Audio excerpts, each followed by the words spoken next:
Shalom Israel, and welcome to another edition of Yasharal's 20-minute breakdown, where I will attempt to break down the scriptures within 20 minutes. But first and foremost, as always, we give all praises to Yahweh, Bar Hashem, Yahweh Shai, Waha, Rakah, Kadash, and the Akims and the elders in the highways and byways pushing this word in truth and sincerity, all praises. And the elder women teaching the younger women, all praises to you too. And the camps and the solo brothers going out there making videos, edifying the body, pushing the truth according to scriptures. All praises. Now, this lesson is for you, Brother Ed Red, faithful Brother Ed Red. I'm really hoping one day we will actually meet. Actually, it'll be nice to actually, see you face to face one day. But nevertheless, Brother Ed Red, I hope your family and all is well. You've asked me to explain or break down, shall we say, 1 Timothy chapter 1 and verse 9. So I'll attempt to do that right now. With this lesson, with 1 Timothy 1 verse 9, it is kind of straightforward in a sense. I mean, when I go into the lesson, I'll explain. It shouldn't take me long to do this one, because this one is not really warrant of a lot of scriptures, because this almost is self-explanatory, so to speak. But nevertheless, Brother Ed Red, this is for you, and I'm going to start my timer, and what I'm going to do actually, I'm going to read my opening verse, which is 1 Timothy chapter 1 verse 9, and then we're going to go up a verse, and then we're going to come down past that verse, then to show you something, and a few other scriptures, and that should round that off, with an explanation also. So I hope I'll make some sense. But nevertheless, I've got my timer, and I'm going to start in 3, 2, 1. Kaboom! We're away. Here we go. Let's start with 1 Timothy chapter 1 and verse 9, and it reads, "Knowing this, that the law is not made for a righteous man, but for the lawless and disobedient, for the ungodly, and for the sinners, for unholy and profane, for murderers of fathers and murderers of mothers, for manslayers." Now that's the verse right there. Now, what we're going to do now, we're gonna stay in 1 Timothy chapter 1 and first Timothy chapter 1. We're going to jump up to verse 8, then we're going to read verse 9, and then we're going to read verse 10. So we're going to read 8, 9, and 10. And I think there will kind of show you, would explain something, and I'm going to go to some other verses to show you certain things too. Now watch this, yeah? Let's go to 1 Timothy chapter 1, and I'm going to take it at verse 8. Listen to this. 1 Timothy chapter 1 and verse 8, and it reads, "But we know that the law is good if a man use it lawfully." Now that's a very important point, showing that the law is good if you use it lawfully, because there are some people that use the law for their own means, but you have to use it as it was intended to cleanse you of, any sins that you have.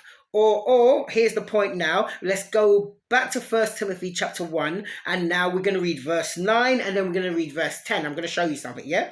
Watch this. 1 Timothy chapter 1 and verse 9, and it reads, "Knowing this, that the law is not made for a righteous man." So let's hold that there. So he's saying, knowing this, that the law is not made for a righteous man. Why? Because if you are righteous, you're not held by the law, because you are doing naturally what consists in the law. So the law won't pertain to you as such, because you are already doing this naturally. Now, let me show you the point. Watch this. I'm going to quickly jump to the book of Genesis,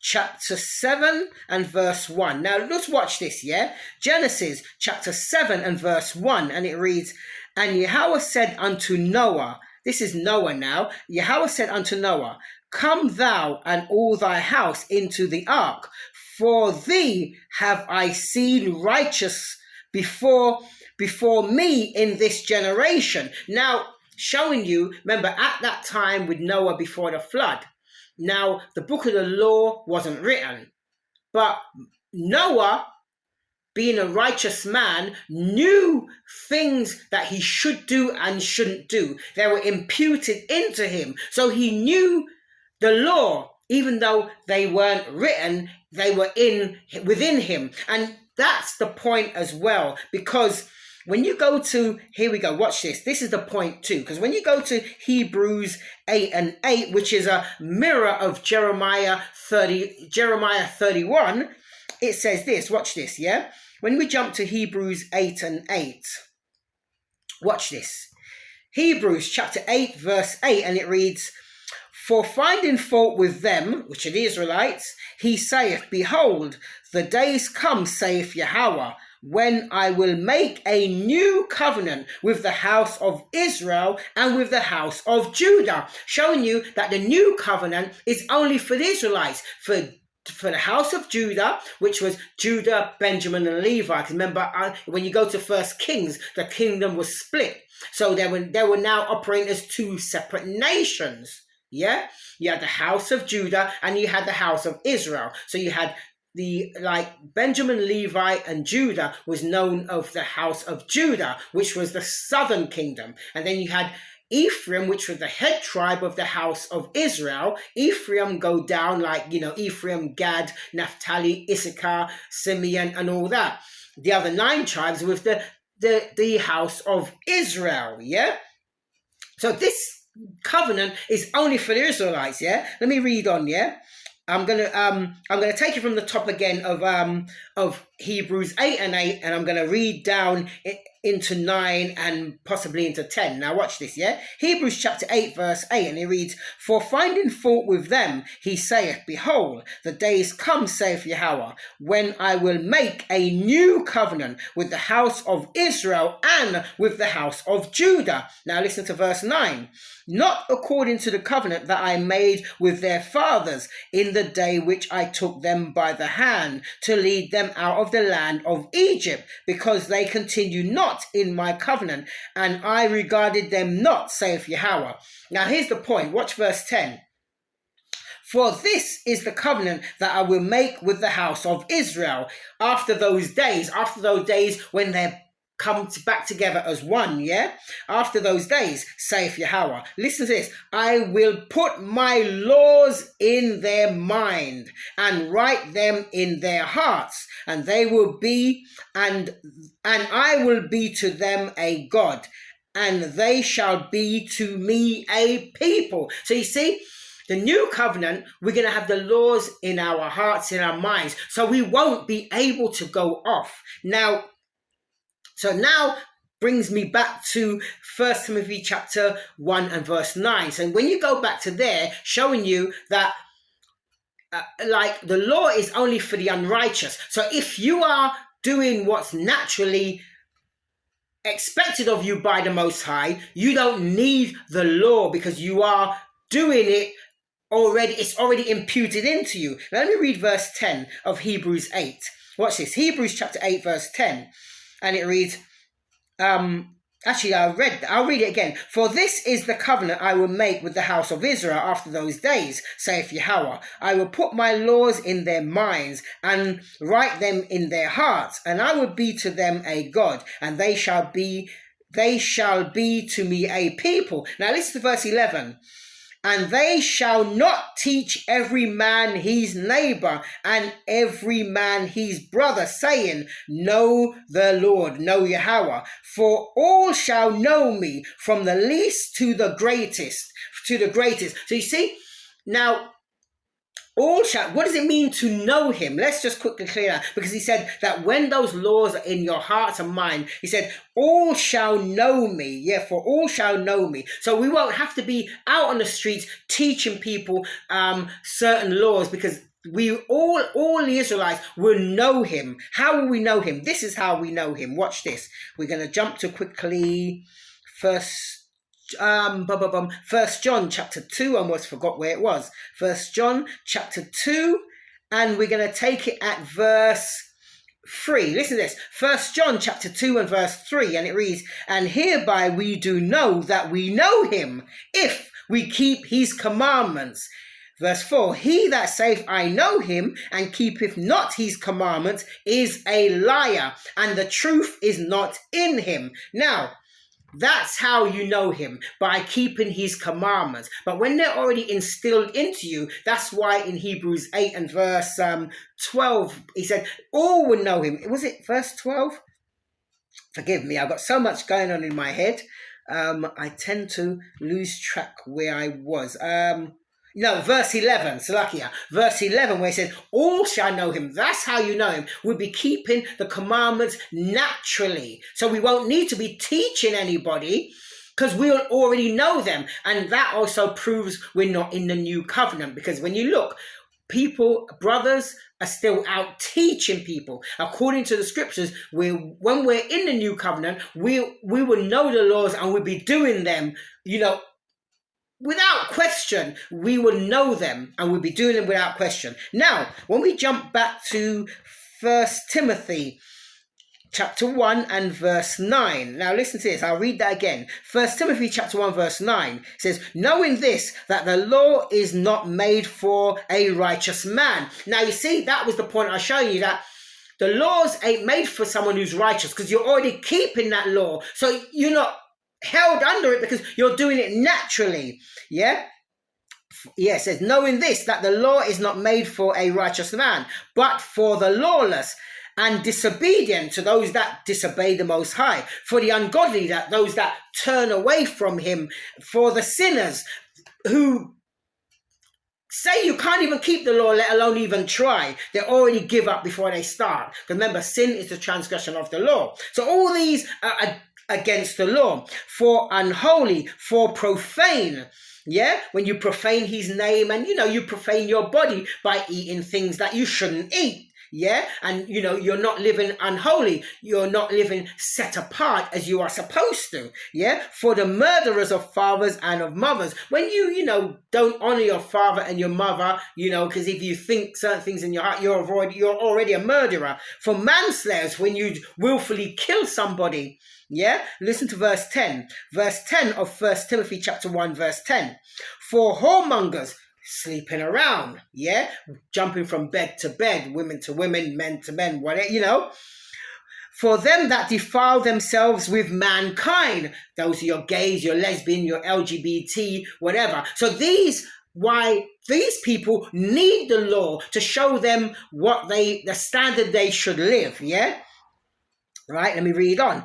"For men stealers," people who, like we are still slaves in a land where we were captured and taken. We just generation, and we are still here. We're not being given back our land. Obviously we have to wait for Messiah to come to judge this place, but just showing you what this is saying. Yeah. "For liars," we're not under the law, we're under grace. Oh, Jesus is Caucasian, and all these lies they say on the Bible, like God loves everybody. He's sent his son to save every nation on the whole earth. Once you believe, they're all lies, yeah?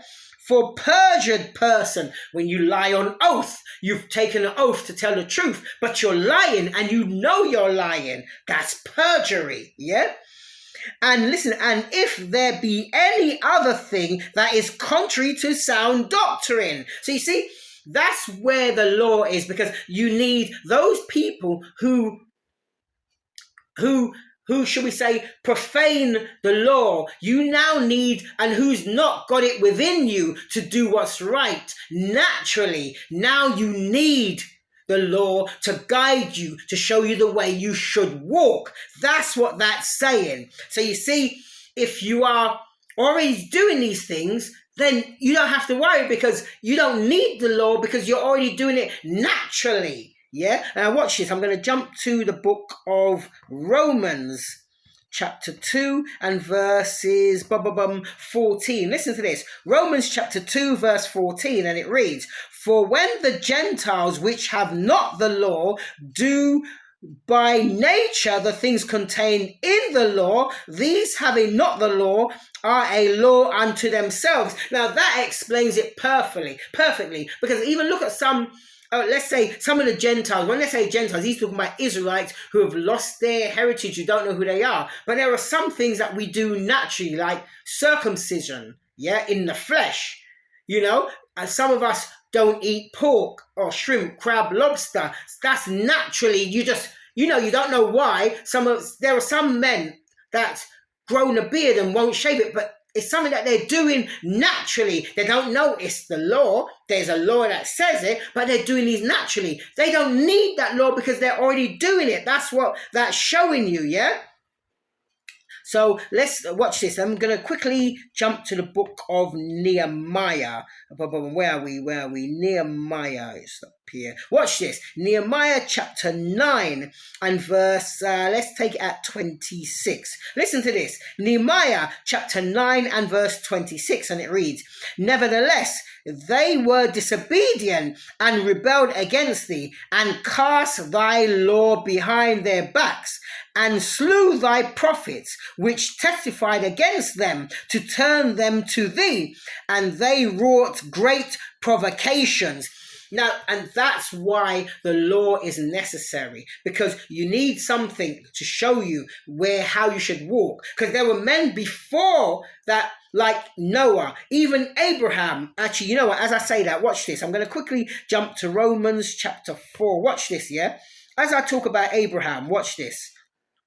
Romans chapter 4 and verse 3. Listen to this. Romans chapter 4 verse 3, and it reads, "For what saith the scriptures? What saith the scripture? Abraham believed the Most High, and it was counted unto him for righteousness." Yeah. So you see, Abraham was told to do something and he did it. That was counted him as righteousness. And when you go through what Abraham did, you remember Abraham actually also gave tithes to Melchizedek. Now, at Abraham's time, there wasn't a book of the law to say you must give tithes, but tithes to the priest. But it's something he did. He knew that's what he should do, and that's what he did. So you see, that's the point that is showing you that if you're doing what's naturally contained in the law, you don't need the law because it's something you're doing naturally. It's just like when we're in the new covenant, we'll be keeping the law naturally. So we won't have to worry about the book of the law, the Torah, or because those things that are in the law, we'll be doing them naturally. It'll be our natural makeup, just like how Adam was before he listened to Eve and sinned and fell. He was doing naturally, and he didn't have a book to console. The Most High put that within him, his spirit, to know what to do naturally. So he didn't need that law because he was already doing what was necessary until he listened to his wife and, he, sinned, and boom, now, that was a different matter. Yeah. So, and that's why we need the law, because a lot of us, we do need the law because we're not doing what we're supposed to do naturally. A lot of us, we've taken on heathen customs and all that. So we're far from the Most High. So this is why we need the law, so we can do what's right. Because if we rely on our own understanding and think, yeah, well, I'm not hurting anybody, I ain't defrauded no one, robbed anybody, so I'm righteous. No, you're only righteous if the Most High says you're righteous. Now watch this. I'm going to quickly jump to the book of Jeremiah chapter 17 and verse 9. Listen to this. Jeremiah chapter 17 verse 9, and it reads, The heart is deceitful above all things and desperately wicked. Who can know it? So when you've got people saying, yeah, well, I trust in my heart, my heart is good, I believe in my heart. Now, the Bible tells you that the heart is deceitful above all things, because sometimes your mind, your heart lets you think you're doing right when you are not. And it says, and desperately wicked. Who can know it? That's the point right there, yeah? So, you know what? I think that kind of wraps it up as far as I'm concerned, really. So I hope I made sense. But basically, that's what Timothy chapter 1 verse 9. It was, I tried to long it out a bit to give you a few more verses, but it was easily explained, if you get my point. So, Brother Ed Red, I hope I did it some justice. I try my best. What can I say? I don't know everything, but the little I know, I try to share. So I hope you got something with that. This is Yasharala. We out.